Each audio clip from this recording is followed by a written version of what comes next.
Hi, Jack here.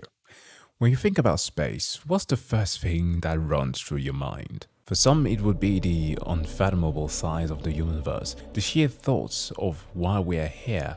Why is the universe constantly expanding? Will we ever get to clap some alien cheeks? These are all fair and equally important questions, because it is in our nature to wonder.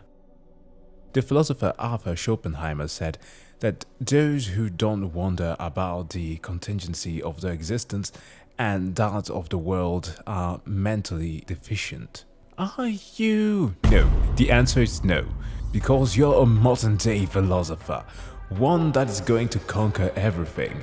Your daily life, your job, the world, and eventually the entirety of existence itself. But that starts with dealing with your weaknesses and mostly the things that you're scared to do, which in this case is linked to what happens when you shift your gaze towards those tiny dots in the night sky. You are suddenly overwhelmed with a dreadful feeling of suffocation. Your palms are sweaty, knees weak, arms are heavy. There are two words coursing through your mind already.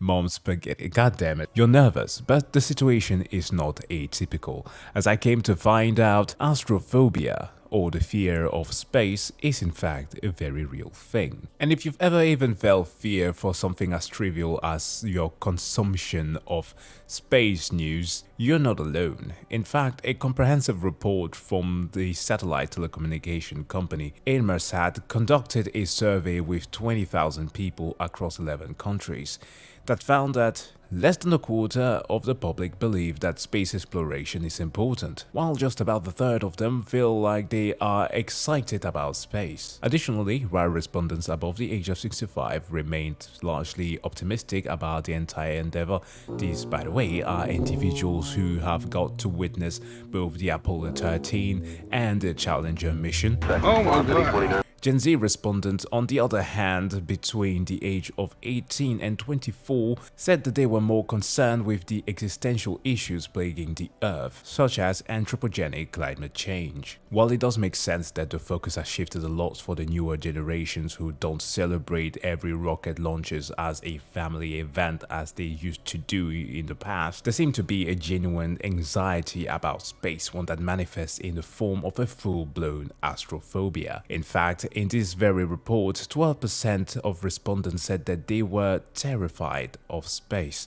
with a whopping 24% feeling overwhelmed.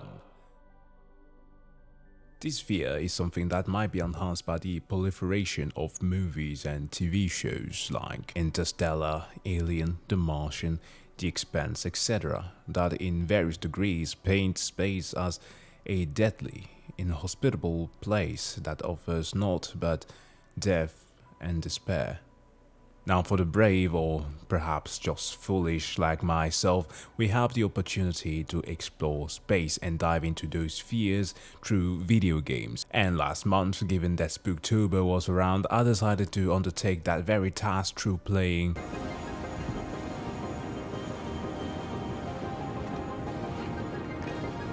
Mr. Yu, please make yourself comfortable and we'll be on our way. TransStar facility is just a short hop.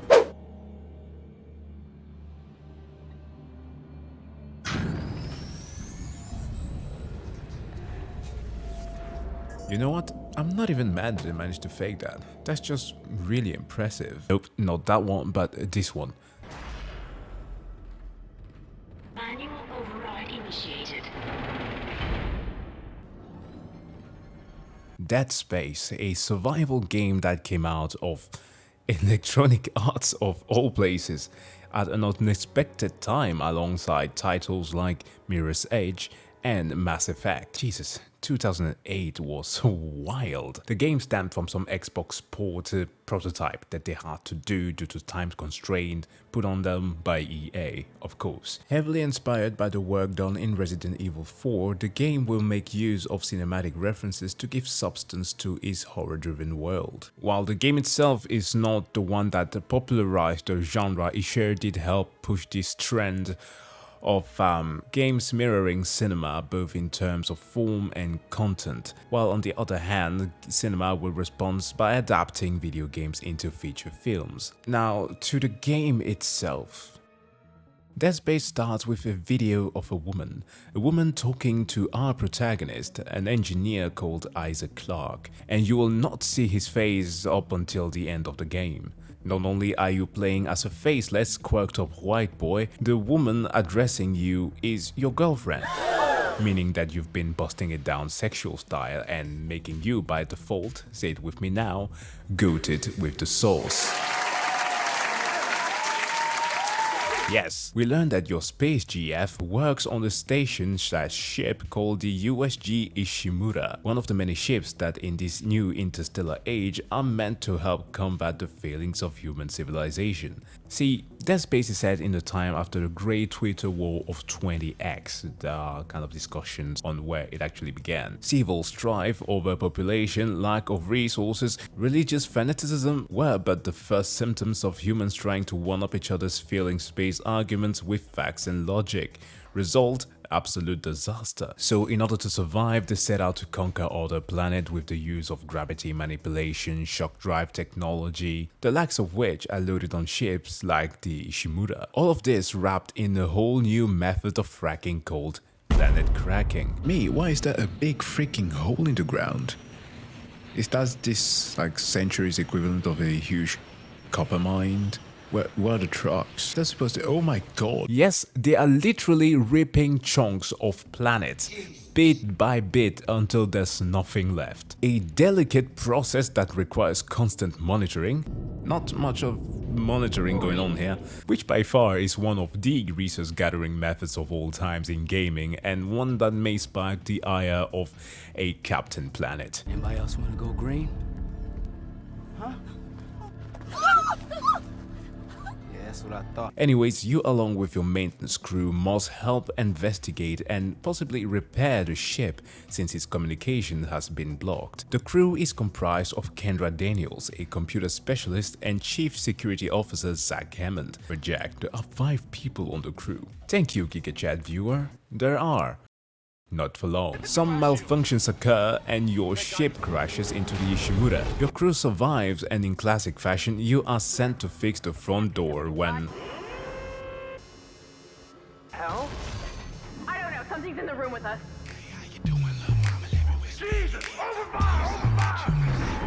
You are attacked by these creatures with spiky limbs that want nothing but to murder your thorax. Hey, sir. Occupied.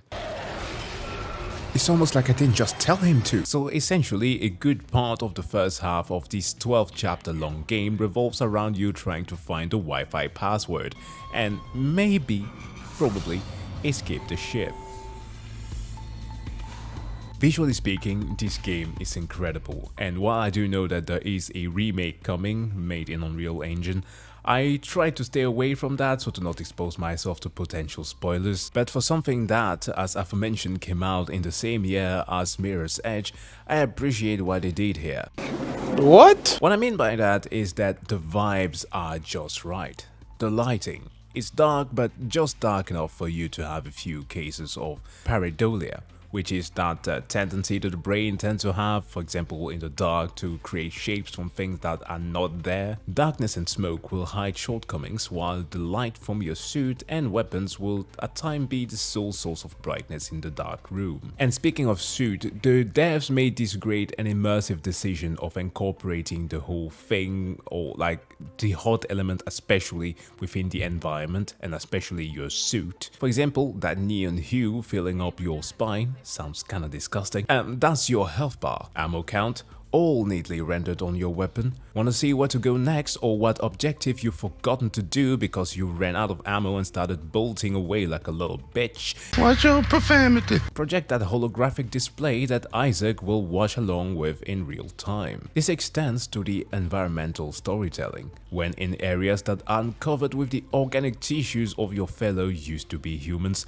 the Ishimura carries an industrial look towards most of his chapters, diverting only from this during chapter chapters 10 and 11, where you get to see habitation quarters or engage in some zero-G basketball. Oh gosh, my anime senses are tingling right now. These quarters also coincidentally contain most of the enlightening exposition to the game's story. This is also very important because sound, as Dead Space makes you play as a mute protagonist. Entering zero gravity. There's a failsafe on the processing control door. It won't open until gravity is restored. But you can't turn on the gravity until those boulders are cleared from the room. Maybe you can dump them into that gravity beam with your kinesis gun.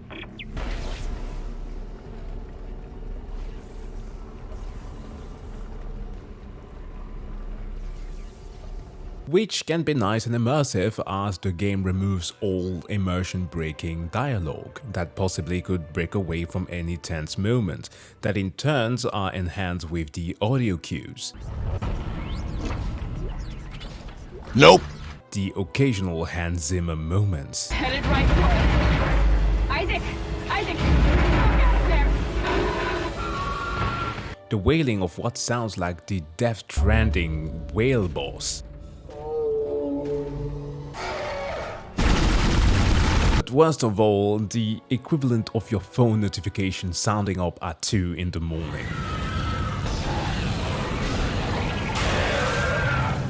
Oh Jesus Christ, come on! With regards to Isaac, this works wonderfully, as each groan and pant for air add to the unsettling situation he's in.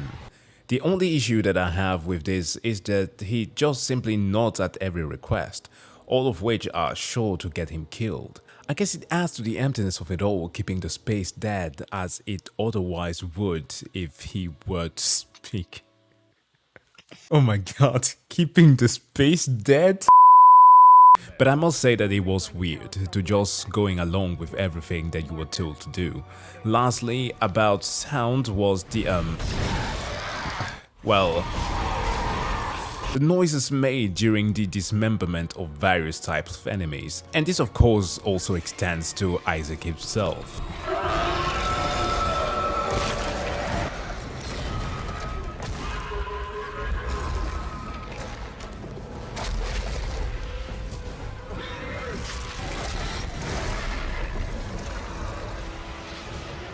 Gosh, the animations are fucking brutal here. So I do refrain from calling Dead Space a survival horror, because I don't exactly think it is. It's more of an action horror to me. But because of the aforementioned auditory cues, you're always expecting something to happen when you hear a distinct sound.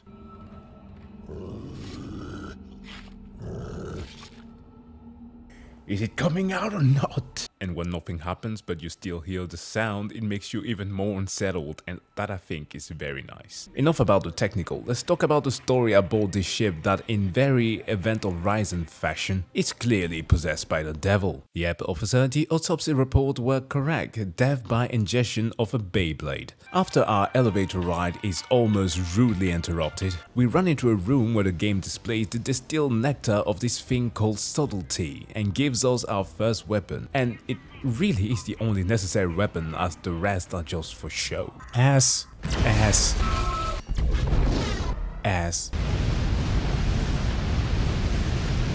By the Emperor. This is the Plasma Cutter, your new best friend. Like us, it doesn't talk, but like us, it engineers the bodies of these necromorphs into finer pieces. Because the devs saw that zombies that can easily be taken out by a single headshot were tame, so to speak. They just wouldn't cut it. So instead, they went with a legion of Mike the Headless Chicken. That for sure will scare the players, and it's freaking brilliant. These creatures can only be described as repurposed human beings, affected with a pathogen that makes the host body goes into maximum overdrive. The mutation happens so quickly that an organism will transform from a man to a human slap chop within seconds. And much like the human host, they come in all sorts and walks of on life. Bruh. I'm sorry. I'm so sorry. Amongst all the things that I had in my head, I noted that down. I'm a fucking idiot. The slashers, who have repurposed blade-like bones and increased agility. Come to think of it, increased agility is like a thing for almost all of them. Leapers, straight out of Skull Island. They lunge at you, striking you with their tails. They are the actual lizard people. Lurkers. What I originally imagined that Rick and Morty incest baby would look like. Oh, easy now, Naruto. These guys who are powered by the explosive flavors of G Fuel. You even have the Thing from 1982's The Thing that will hijack your body and yeah, one of the worst death animations. I mean, there are just so many variations and some that you only meet at some specific levels, like the vaping type from Chapter 6, or these guys who are imbued with the power of Speed Force. My name is Barry Allen. I am not the fastest man alive. No matter how far you progress in the game, no matter how many upgrades you've had, the game would keep throwing new challenges at you, which not only made things more tense, but also made the narrative work surprisingly well. Remember how I made an Event Horizon joke before? Well, the game seemed to borrow a lot of elements from that. As the game progresses, you start getting these visions. Kendra, for example, remember her? How could you forget? She keeps mentioning how her brothers appears to her over and over again. Hammond is too busy trying to Isaac, come here. well, Don't wait. damn, dying, while Isaac's girlfriend does the same magic trick as Kendra's brother, except that she really doesn't seem to mind being attacked by necromorphs. It's at this point that I started thinking that something might not be completely right with our protagonist's mind. I started leaning on, oh, perhaps this is a Spec Ops The Line type of situation, which in retrospect could have actually worked quite well with the game. But the real reason was somewhat more disturbing. Through reading some of the logs or later exposition near the third act of the game, you learn that even before your arrival, malfunctions, mental breakdowns, mass Susan, gotta be careful with that word, the whole 9 yards were happening on the planet as well as on the ship. But much like the Titanic, But the ship can't see. the captain refused to call it quits because, well, the operation was illegal. Big red flag. Massive red flag. Even redder of a flag is the Church of Unitology, a cult that, much like Scientology, believes that death is not the end, and after you die, your spirit will be set on an isekai adventure. They worship this strange bad dragon called the Marker. This object of power was discovered on Earth, and despite its convenient use as a power source, it caused some deaths, so the government covered it up. So naturally, this pushed the cultist faith into a maximum overdrive, so they sought to find a new marker. Now, beside the clearly illegal ramifications of that very mission, turns out that the real reason why the captain didn't do jack about the situation was that he was in on it too. But some infighting happened when things started going south, and like in any multi-level marketing schemes, only the most wealthy members were found in those cozy habitation quarters, not subjected to the ritualistic mass suicide and necromorph sacrifices that others were. And funnily enough, after completing the game, I found that Isaac's mom, who I guess is going to be talked about in the next game when I get to play that, got so down bad that she got red-pilled, joined the church, invested all her saving as well as her child's tuition money into the church so to climb the ranks, and of course resulted in Isaac having to enroll in a lesser college for his engineering degree. So he hates unitology, but you don't know that because the man is of course dead silent. But you will feel anger towards Antigen What compound are you? completed. Please Your remove the fight for capsule. survival is admirable but pointless. And yet you keep on going. It almost makes me think that we had hope as a species. Chalice Mercer, very on the nose there with the name, a scientist and devout unitologist who will keep throwing his ubermensch of a necromorph hunter at your bird. the thing constantly regenerates and becomes this pestering thing that just keeps spawning at the most unexpected moments. Like this one where I'm trying to move these beds with the power of my telekinesis while trapped in here with Jackie Earl Haley. None of you seem to understand. You're locked in here with me! It requires a full movie-like incineration to stop it, and I'm not gonna lie, it was a cinematic experience.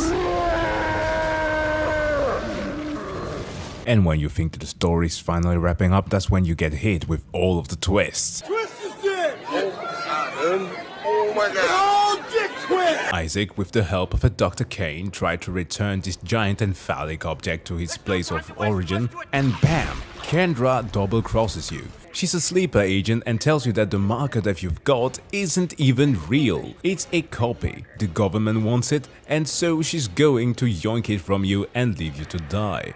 Except she won't, because another twist, that girlfriend of yours comes to your rescue and yeets Kendra into space in an escape pod, asking you to then help her finish the job and make you whole again. No. I knew you'd come back for me. Nothing can stop us now. Chicken and winning. Yeah. Your girlfriend's a cultist, except another twist, she did. Always has been. You've been maidenless the whole time, and to pour salt onto the wound, Kendra is the one to reveal it to you, by having you watch the full clip at the beginning of the game. The protagonist, Isaac, is, as they say clearly, loco. It's a shame. I was starting to like you. Even if you are insane. The marker had been manipulating Isaac the entire time, from the very beginning, and it's just by the end of the game that you start feeling it in full force. But the game doesn't leave you to dry though. Kendra is killed, you get to fight the hive mind, which is like so satisfying of a fight to have, and you do all of that while having this massive chunk of space rubble re-entering the planet's atmosphere. Holy shit, this is awesome! The game ends with a near-death escape. Isaac removes his mask, breathes a little, and gets one last jump scare, and that's home run. Final thoughts. Dead Space is an amazing game, there's no doubt about that, and I understand the hype there is around a remake on this. It's definitely one of the games of all times. Not as scary as I initially imagined it to be, but it still gave me some good jump scares here and there. Now the game is not flawless, it has its flaws. There are some technical issues that were still around. I know that there is a thing about the mouse now that what could be fixed up. The V-Sync, of course, was also an issue. Some of the body physics sometimes, of course, could start spiraling out of control.